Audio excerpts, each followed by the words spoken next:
Tumaas ng 22% ang kaso ng flu o trangkaso sa Metro Manila ngayong Oktubre. Ayon po yan sa Philippine Society for Microbiology and Infectious Diseases o PSMID. Umabot sa mahigit 2,000 ang flu cases na naitala ngayong buwan. Mas mataas kumpara noong Setyembre. Nasa 98% ng mga kumpirmadong kaso ay influenza A, na mas madalas magdulot ng malubhang pulmonya at pagkakaospital, lalo na sa matatanda at may mga malalalang sakit.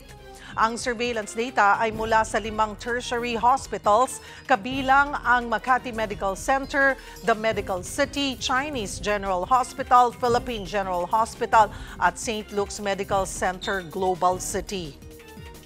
Kaugnay po niyan, magkakasama natin si PSMID President Dr. Janice Kawali. Kauli. Tama po ba ako, Doc? I'm sorry about that. Kawili po. Kawili. Okay, magandang tanghali po sa inyo, Doc. Doc, base po dito sa datos na inilabas po ninyo, ay gaano po kaseryoso ang sitwasyon ngayon ng flu cases? So good afternoon, Cheryl. No, just to maybe clarify, yung data na yan po ay hindi po galing sa buong Metro Manila. Galing po yan sa 5 ospital na kaya pong mag-test at mag-confirm ng influenza. So gaya nga po ng nasabi ninyo, mas mataas po ang kaso na record po namin ngayong October kumpara nung September. So ang ibig pong sabihin yan, mas mataas po yung kaso ngayong October. So ang influenza po ay seasonal, no? So may mga seasons talaga ng taon na mas mataas po ang influenza. Pero importante po noon ay yung na-document po natin na mas marami po yung kaso ngayong October compared to September. Yun po. Pero hindi po ito may tuturing na outbreak. Sabi niyo, normal na seasonal trend pa rin po tayo. Pagdating po dun sa datos. Sorry, Doc. Okay. So, kasi nga po, yung data na yan ay galing lang po sa 5 hospitals, no? So, para po sabihing outbreak, kailangan po marami pong areas ang affected. So, ang magsasabi po kung may outbreak or hindi po ay ang Department of Health kasi sila po ang nakakakita po ng datos po sa buong bansa or even buong Metro Manila. Sa inyo pong datos, halos lahat ng kaso ay influenza A. Ano po yung dapat malaman ng publiko tungkol po sa strain na to? Okay, yan po ay type ng influenza. Okay, meron po tayong tinatawag na influenza A, influenza B. At pangkaraniwan po na seasonal influenza, ang nagkukos po niyan ay pwede pong influenza A or influenza B. Kailangan po nating malaman talaga po kung ano yung klase ng type kasi yan po ay ginagamit din po ng ating mga authorities like the World Health Organization to determine po kung ano po yung ilalagay nila sa bakuna sa susunod na season. May nakikita po ba kayong pattern, Doc, o partikular na lugar sa Metro Manila kung saan pinakamarami po ang kaso? Okay. So thank you for that question, no. So the hospitals that are reporting are all in Metro Manila. Okay po. So hindi po namin in-identify no kung ano pong areas pinanggalingan ng mga patients na yan, pero po yung mga hospitals po na nasabi ninyo, yung 5 yan, lahat po yan ay nasa Metro Manila. Dr. Kawili, ano po yung mga sintomas na dapat bantayan ng mga magulang o nakatatanda para nga po maagapan agad ang trangkaso at hindi na ito magdulot pa ng pulmonya? So ang influenza, ang pinaka-common na symptoms po ay upper respiratory tract symptoms. No? Ito po yung sore throat, ubo, at yung mga pasyente po nagkakaroon din ng lagnat, tsaka masakit po yung katawan. So very familiar po tayo sa term na tinatrangkaso. No? So kaya lang yung ibang mga pasyente, no, gaya ng nasabi mo, Cheryl, pwedeng maging malala. So ito po yung nagkakaroon po ng ibang simptomas kagaya po ng hirap sa paghinga. Yun po yung pwedeng magkaroon ng at yung ibang mga pasyente po ay pwede rin pong magkaroon ng ibang complications dahil po sa dehydration. So ito po yung mga pasyente kailangan pong makita na sila sa ospital, no, for proper management. Dok, kailan po sasabihin na, teka, posibleng hindi lamang ito simpleng flu or trangkaso or pwedeng baka pulmonya na nga ito?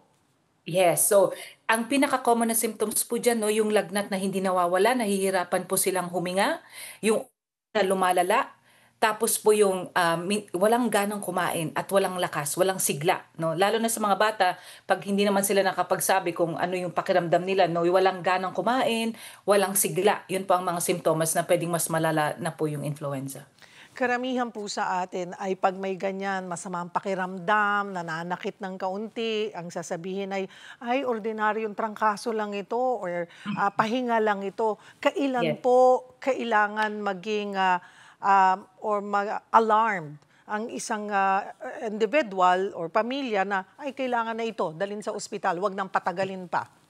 So usually po, self-limiting po ang influenza. So ibig sabihin, hindi mo kailangan gamutin, gumagaling ang isang individual, no? So mga in 3 days, nag improve na po sila. Pero po yung malala, usually po nag-e-extend yung symptoms, no? Beyond the 3-day period, at yung lagnat hindi nawawala, at yun nga po, mas mahina, hindi sila lumalakas. So pag persist po yung symptoms, pag tumatagal yung simptomas, kailangan na pong magpatingin. So yun po, yung on the third day, dapat hindi man totally gumagaling pero dapat nakakakita ng improvement. Pag walang improvement, dali na po sa ospital. Yes, at mayroon po mga individual na mas at risk po for severe illness. Sila po yung mga bata, mga babies po, ano, mga young children and the adults and those who are pregnant at saka po yung may mga comorbidity. So, kailangan po mas nagmo-monitor sila ng symptoms. Minsan nga hindi na kailangan antayin po yung 3 days, ano? Kung talagang masama na po yung pakiramdam, hindi na nakakakain, dehydrated na, no, at masama ang paghinga, hindi po sila gumagaling, magpatingin na po kaagad. Dr. Kawili, gaano kahalaga ang pagpapabakuna laban sa flu, lalo na nga ngayong panahon ng taglamig at pabago-bagong panahon? So, very important po yan, no, Cheryl? Yan ang intervention na alam natin na makaka-prevent po ng influenza. So, yung vaccination po ay very important, no, sa lahat ng mga at-risk individuals na sabi na po natin kung sino po yung mas magkakaroon ng possibility of severe complications, no, of influenza. Tapos po dapat po ibigay po 'yan bago mag-flu season, no? So ang bakuna po sa Philippines nagiging available mga March or April. So as early as possible po dapat magpabakuna po tayo ng influenza Paano vaccine. po, opo, Dok, paano po yung mga nakaisip ngayon, naku, hindi na tayo pwede magpabakuna, tapos na yung, parang we're in the flu season na, pwede pa bang humabol? Yes, pwede pa po, no? Kasi hindi po natin masasabi na ito lang yung pagtaas ng influenza, no? Pwede pong magkaroon pa, no, in the next few months baka magkaroon din ng surge ng cases. So pwede pa po tayo magpabakuna. And this is a yearly thing, Ah, ideally. yu So, it's very important to monitor, no, yung trends ng seasonality of influenza.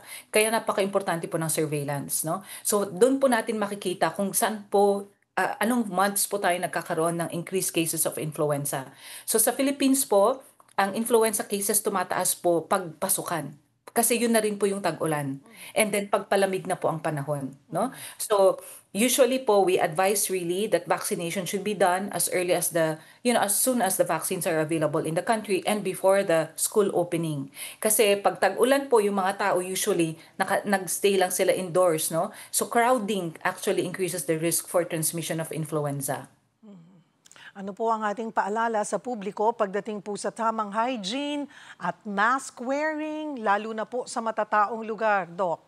Correct. So, ang influenza po ay nakukuha sa mga individual po na may sakit ng influenza, no? Galing po 'yan sa kanilang sa droplets, no? Infectious droplets na lumalabas sa bibig, sa ilong pag ang isang taong may sakit ng influenza ay nagsasalta o umuubo. Okay? And then kung may nakalanghap nun, pwede po silang ma-infect. So very important sa umuubo, dapat magtakip po ng bibig, no? Tapos po dapat po laging maghugas ng kamay. Bakit po? Kasi yung kamay natin pwede din pong makontaminate ng influenza galing sa surroundings and then we can infect ourselves kung nilagay po natin yung kamay natin sa ating ilong o sa bibig. So importante po yung hand hygiene. Okay, respiratory etiquette, hand hygiene, mag-mask po pag may ubo, tsaka po sa mga individuals na may risk factors for severe illness, mas maganda po mag-mask po kayo pag nasa crowded places kayo. Tsaka maliban po dyan, kung meron po kayong sakit, wag na po kayong pumasok sa school or sa office kasi po baka may mas mahawa pa kayo na ibang mga tao, no? Lalo na po yung may risk factors for severe illness. So, and vaccination, of course, is very important. Marami pong salamat sa inyong oras, Dr. Janice Kawili ng Philippine Society for Microbiology and Infectious Diseases. Magandang tanghali po.